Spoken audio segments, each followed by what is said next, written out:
The microphone crackled like a live wire under Alex's trembling fingers, the entire auditorium holding its breath as his name echoed off the rafters of Lincoln High's gym.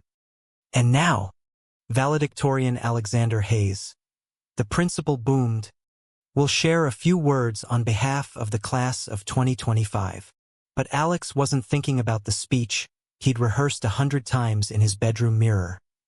He was staring down at the sea of faces, his mom's among them, third row, center, her eyes wide and shining like they always did when she thought no one was breaking her heart. He cleared his throat, the words he'd buried for years clawing their way up like weeds through concrete. "Thank you all for being here," he began, voice steady at first, "for the teachers who pushed us, the friends who carried us. And I'd like to thank my family friend, Jamie, for being there all these years. She's been like a rock." The lie landed like a punch, soft but devastating, and in that split second, Alex saw it, the flicker in her eyes, the way her smile cracked just enough to let the pain bleed through. The crowd applauded politely, oblivious, but Alex knew. He just shattered the one truth that had ever made him feel whole. That moment hung over everything, a shadow cast backward over 18 years of stolen glances and quiet rebellions in the sleepy suburbs of Elmwood, Ohio. Alex Hayes had grown up in a split-level ranch house on Maple Street, the kind with a sagging front porch swing and a backyard big enough for fireflies to dance on summer nights. It was 2007 when Jamie Hayes, single, unapologetic, and fiercely in love with a woman named Riley, brought baby Alex home from the adoption agency. No fanfare, no white wedding dress in the family album. Just two women in their late 20s, fresh out of college with art degrees and dreams bigger than Ohio could hold, deciding that love wasn't just between two people, it was a circle, wide enough for a kid who didn't come from their blood but from their bones. Jamie was the dreamer, with her cropped auburn hair and laugh that could chase storms away. She'd met Riley at a dive bar in Columbus during a women's studies conference, back when being out meant dodging sideways stares and whispers that followed you like smoke. Riley was the anchor, tall, with calloused hands from her job at the auto plant, her dark curls always tied back in a no-nonsense ponytail. They weren't married, couldn't be, not in Ohio then, but they built a life anyway. Potlucks with the neighbors who pretended not to notice the extra stocking by the fireplace at Christmas, or the way Riley's truck was always parked in the driveway next to Jamie's beat-up Honda. Alex remembered his first real memory like it was etched in glass. Age 5, curled up on the living room rug with a bowl of popcorn, watching The Wizard of Oz for the umpteenth time. Jamie was Dorothy in his mind, skipping down that yellow brick road with Riley as her scarecrow. Scary on the outside but soft where it counted. "Family's what you make it, kiddo," Jamie had said that night, ruffling his hair as the credits rolled. "Not who you're born to," he'd nodded, munching kernels, too young to grasp the weight of it. But even then, he felt the warmth of their hands intertwined on the couch, the easy way Riley would scoop him up for piggyback rides, her laughter rumbling like thunder. School started, and the cracks began to show. Not in their home, but in the world outside. Elmwood Elementary was a bubble of plaid uniforms and juice boxes, but whispers traveled faster than kickball rolls. "Hey, Hayes, where's your dad?" The boys would taunt on the playground, their faces smeared with dirt and curiosity. Alex would shrug, kicking at the mulch. "Don't have one. Just Mom and Aunt Riley." It was the lie they taught him, a shield woven from love and necessity. Jamie would pick him up in her Honda, waving to the other parents with that megawatt smile, while Riley waited in the car, engine idling like she was always 1 foot out the door from the judgment. By middle school, Alex was lanky and awkward, all elbows and unspoken questions. He joined the drama club because Jamie had been a theater kid, and it felt like carrying her torch. Rehearsals were his escape. Lines to memorize, spotlights to hide under. That's where he met Theo, the new kid from Cleveland with freckles like constellations and a voice that could make Shakespeare sound like a love letter. Theo was out, unashamed, the kind of boy who wore rainbow pins on his backpack and quoted Ellen DeGeneres like scripture. "Your moms sound badass," Theo said one afternoon, sprawled on the auditorium floor after practice, scripts scattered like fallen leaves. Alex froze, heat crawling up his neck. "It's just Mom. Riley's family friend." The words tasted like ash. Even then, Jamie noticed the shift. Dinners became debriefs. Meatloaf on Wednesdays, questions over green beans. "How was school? Champ?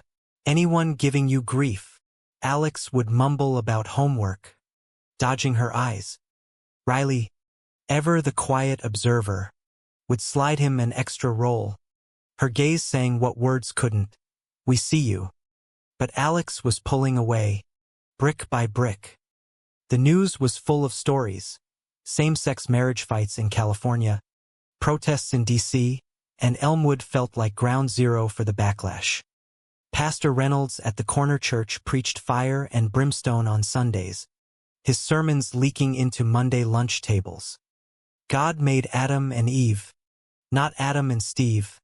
One kid snickered, and Alex laughed along, the sound hollow in his chest. It was sophomore year when the first real storm hit. Alex came home early from a football game. Skipped it, really, to wander the tracks behind the old mill, skipping stones into the Scioto River. He found Jamie and Riley in the kitchen, arguing in that low, urgent way they did when they thought he was asleep. "We can't keep pretending, Jamie was saying, her voice cracking like thin ice. "Alex needs to know it's okay. That we're okay." Riley's back was to the door, shoulders rigid. "And what if it costs him? The kids at school, his friends, they're already side-eyeing us. I won't let him pay for our truth." Alex backed away, heart hammering, and spent the night in his room, staring at the glow-in-the-dark stars on his ceiling. The next morning, he hugged them both a little too tight at breakfast, mumbled something about a group project, and biked to school with the wind whipping lies into his ears. Theo cornered him at lunch. "I sharp. Dude, why'd you bail last night? And what's with the family friend crap? I saw your Instagram. Riley's posted pics of you three since you were in diapers. Own it, man." Alex shoved his tray away, the plastic clattering. "It's not that simple. Okay, drop it." But Theo didn't drop it. He pushed, gentle at first, then with the fire of someone who'd fought his own battles. They started hanging out after school, coffee at the diner on Main, where the waitress called everyone Han, and didn't blink at two boys sharing a milkshake. Theo talked about his dads, the pride parades in Cleveland, the way love wasn't a battlefield if you picked your fights right. Alex listened, envying the ease of it, the way Theo's hand would brush his without apology. And somewhere in those stolen afternoons, Alex felt the stirrings, the pull toward Theo that wasn't just friendship, a warmth that scared him more than any sermon. Summer before junior year, they kissed for the first time. Behind the bleachers at the county fair, cotton candy sweetness on their lips, fireworks cracking overhead like the world was celebrating. It was clumsy, electric, Alex's first taste of something real. "I like you," Theo whispered, forehead to forehead. "A lot." Alex pulled back, panic clawing up his throat. Yeah. Me too." But as the lights faded, so did the courage. He pedaled home in the dark, the confession burning like a secret too heavy to carry. Jamie knew, of course. Mothers like her had radar for heartache. That night, she found him on the porch swing, knees to chest, staring at the fireflies. "Talk to me, Alex," she said, settling beside him, her arm a steady weight across his shoulders. He spilled it then, the kiss, the fear, Theo's easy outness clashing with his own tangled mess. "What if it's like you and Riley? What if everyone hates me for it?" Jamie's laugh was soft, sad. "Kiddo, Riley and I have been fighting that windmill since before you could walk. But look at us, we're still here. Love isn't the problem. Hiding it is what breaks you." He wanted to believe her. God, he did. But school started again, and the whispers turned to shouts. Someone hacked the drama club's email list, leaked a photo of Theo and Alex at the fair. Nothing incriminating, just two boys laughing too close. The fallout was swift. Graffiti on lockers, "Fags go home." Notes slipped into scripts. Coach Harlan pulling Alex aside after gym with a talk about team image. Theo took it in stride, reporting it to the counselor, wearing his pins prouder. But Alex crumbled. He ghosted Theo's texts, skipped rehearsals, buried himself in AP classes and college apps. "It's just a phase," he told himself in the mirror, but the lie echoed Jamie's warnings. By winter, the fracture lines were showing. Riley's shifts at the plant stretched longer, her smiles thinner. The economy was tanking, layoffs looming like storm clouds. Jamie picked up freelance graphic design gigs, her home office a glow of screens and coffee mugs. Alex overheard them one night, voices muffled through the vents. "He's pulling away because of us, Jamie. Our kid's ashamed, and it's killing him." Jamie's reply was fierce. "He's not ashamed of us. He's scared for us. Give him time." But time was a thief, stealing moments, widening gaps. Spring brought prom, and with it, the ultimatum. Theo showed up at the house. First time he'd been invited over. Bouquet of daisies in hand, nerves jangling like keys. Riley answered the door, her grin splitting wide. "Well, hello there. You must be the one stealing my boy's heart." Theo blushed crimson, but Jamie pulled Alex aside in the kitchen. "Eyes searching. This is it, champ. You going as friends? Or?" Alex swallowed hard, the tux hanging stiff in his closet. "Friends. Safer that way." Her face fell, but she nodded, pinning a boutonniere to his lapel with hands that shook just a little. "Just remember, love, hiding doesn't make the monsters go away. It just makes you forget where the light switch is." Prom was a blur of twinkling lights and bad pop remixes. Theo radiant in a slim-fit suit, Alex's hand sweating in his. They danced once, slow and tentative, the world narrowing to the bass thump and Theo's breath on his neck.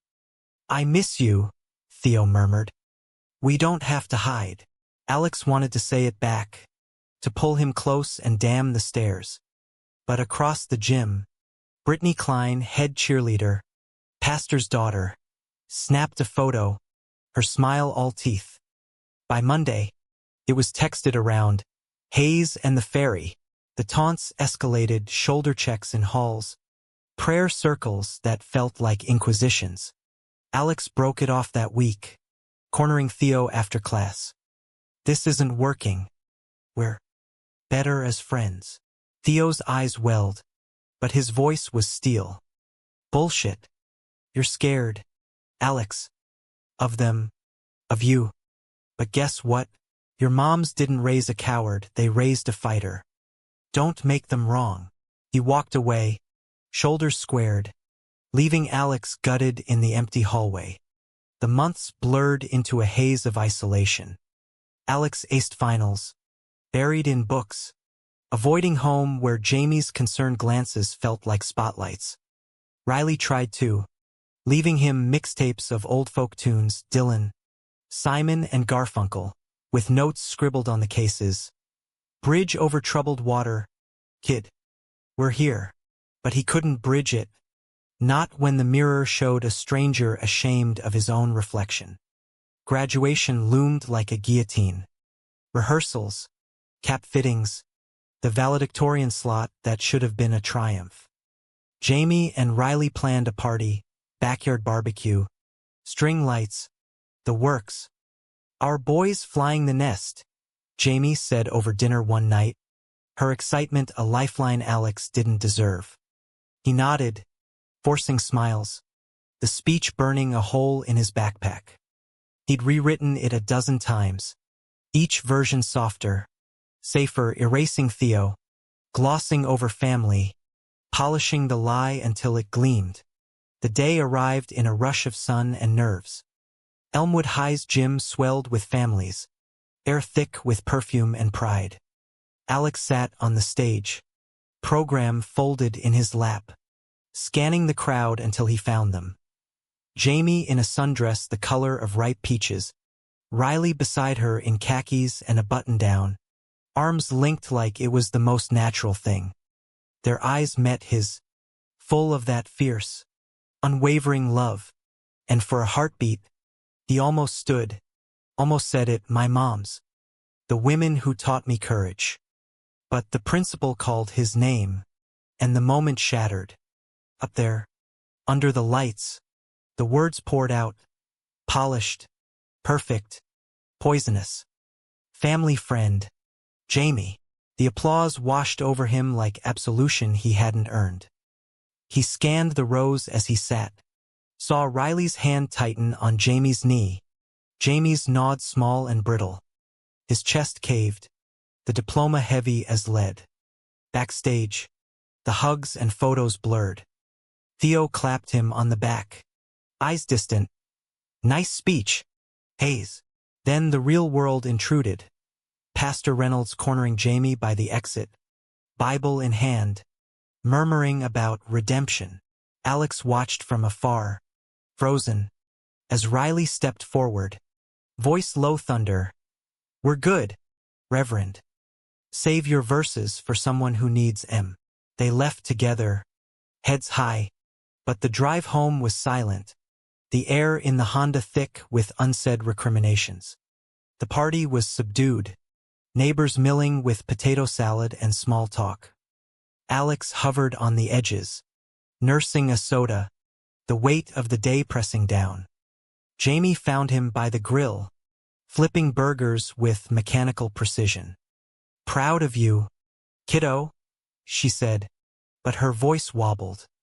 He set his cup down, throat tight. "Mom, I." She held up a hand, eyes wet but steady. "Not now. Go find your light, Alex. We'll be here when you're ready." He left that night, duffel in the trunk of his beat-up Civic, headed for Ohio State on a full ride. Columbus was an hour away, but it felt like crossing state lines.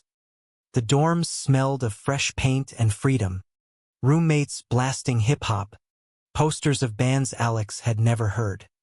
He threw himself into classes, psychology, literature, electives on queer theory that he took on a whim, half expecting to drop. But the ghost of graduation followed. Late nights, he'd scroll Theo's Instagram, posts from Pride events, him beaming with new friends, a boyfriend with easy smiles. Guilt gnawed, emails drafted and deleted. "I'm sorry. I was wrong." Jamie's calls were lifelines, her voice bright over speakerphone. "How's the Buckeye life? Riley's burning the burgers again. Wants to know if you need care packages." He'd laugh. Promised to visit soon. Fall turned to winter, and the first crack came in November. A campus rally for trans rights spilled into the quad, signs waving like flags of surrender. Alex watched from his window, coffee going cold, until something pulled him down. Jamie's words, maybe, or the fire Theo had lit and left smoldering. He grabbed a marker, scrawled "Love Wins" on cardboard, joined the chant. It was small, anonymous in the crowd, but it hummed in his veins like the first real breath after drowning. Thanksgiving brought him home. The house looked the same. Porch swing creaking. Lights twinkling in the yard. Riley enveloped him in a bear hug at the door. Flour on her apron from pie dough. Look at you, college man. Jamie hung back, smile tentative, until he pulled her in too. Dinner was turkey and truths. The table laden with sides and silences that begged breaking. Halfway through pumpkin pie, spilled. That speech, Alex started, fork clattering. It wasn't me. I was scared of the pastor, the kids, losing everything you built for me, calling you family friend. God, Mom, it was like cutting out my own heart. Jamie reached across, hand over his. We knew, champ. Hurts like hell, but we knew. Riley nodded, eyes misty. Family's not fragile, Alex. It's the glue that holds when everything else cracks. He told them everything then. Theo, the kiss, the ghosting, the rally. They listened. No judgment, just nods and refills on cider. You're gay, Jamie said finally. Not a question, her grin breaking wide. And you're ours. Always were. The relief was tidal, washing clean the silt of years. But stories don't end at hearth fires. Winter break ended, and Columbus called. Alex texted Theo on the drive back. Coffee? If you're free. The reply came hours later. Starbucks on high. 3 p.m. Don't flake. Heart pounding. He showed. And there was Theo older, surer, with a beard shadowing his jaw. Hey, Theo said, sliding a latte over. Heard you went full rainbow warrior. They talked for hours. Apologies weaving through laughter. The old spark flickering cautious. I get it, Theo admitted. Fear's a bitch. But you faced it. No promises. No grand gestures, just a number exchanged. A door cracked open. Spring semester brought revelations. Alex came out in bits. To his roommate over pizza. Cool. Man, welcome to the club. In class discussions where his voice didn't waver. Pride Month hit like a revelation. The campus parade a riot of color and confetti. He marched with a sign reading, for the moms who marched first. Jamie and Riley texting photos from Elmwood. Them at a local ally event, holding hands under the rainbow flag. Summer internship in D.C. Tested the waters. A queer history fellowship. Poring over archives of Stonewall and ACT UP. Letters from lovers who defied the odds. There, he met Luca, Italian-American. Poli-sci major with a laugh like summer rain. Coffee turned to dates. Walks along the Potomac where hands intertwined without fear. Luca was out and proud. His family a tapestry of immigrants who'd fought their own battles. You're healing, he said one night, stars wheeling overhead. Alex kissed him then, slow and sure, tasting forgiveness. But home pulled. August brought wedding bells, not for Jamie and Riley, not yet, but for Ohio. The Supreme Court had ruled the year before, but Elmwood lagged, churches clutching old grievances. When Jamie called, legal now, kiddo. August 15th, courthouse. Be our witness. Alex drove through the night. Luca shotgun, their road trip playlist heavy on Springsteen. The ceremony was simple. Jeans and vows in a judge's chamber, rings exchanged with trembling fingers. Alex stood witness, tears blurring the edges, as Jamie and Riley promised forever again. Reception was backyard. Same string lights from his grad party. Neighbors trickling in, some with apologies in their eyes. Pastor Reynolds even showed, Bible tucked away, offering a quiet, congratulations. Theo was there too, with his boyfriend, clapping Alex on the back. Heard about D.C. Knew you'd get there. They hugged. Old wounds scarred over. And Alex introduced Luca, the four of them toasting under the fireflies. Fall found Alex back at OSU, Luca visiting weekends, the future unfolding like a well-worn map. But the real climax came in December, finals haze lifting to a call from home. "Jamie's sick," Riley's voice cracked over the line. "Breast cancer. Caught early, but treatments start Monday." The world tilted. Alex dropped everything, drove through snow-slicked roads, Luca's hand steady on his thigh. Elmwood General was sterile white, Jamie pale in the bed but smiling that storm chaser grin. "Hey, hero. Come to hold my hand." Chemo was brutal, hair lost in clumps, nights of nausea and what-ifs. Riley aged a decade in weeks, her anchor role unyielding. Alex shuttled between Columbus and home, Luca tagging along with grocery runs and bad jokes. Betrayal crept in unexpected. Not from family, but from within. A cousin, Uncle Mark, Jamie's brother, the holdout who'd skipped the wedding, showed up unannounced, Bible in tow. "This is God's punishment," he muttered in the waiting room, voice low venom. "Living in sin. Now this." Riley's face went stone, but Alex erupted. "Get out. You don't get to twist love into a curse." Security escorted him away, but the words lingered. Poison arrow. Jamie rallied, treatments shrinking the shadow. Spring brought remission, tentative but real. The backyard bloomed again, fireflies dancing like they remembered. One night, post-dinner, Jamie pulled Alex aside, Riley hovering nearby. "You know, kiddo, that graduation speech, it was the bottom. But look at us now, married, mended. You with a boy who sees you clear." She cupped his face, ice fierce. "We didn't fight for perfect. We fought for real." Alex nodded, throat full. "I called you family friend because I was blind. But you're my everything, Mom. Fighter. Light." They hugged, Riley joining, a circle unbroken. Years folded forward. Alex graduated, Luca beside him, this time, no lies in the speech.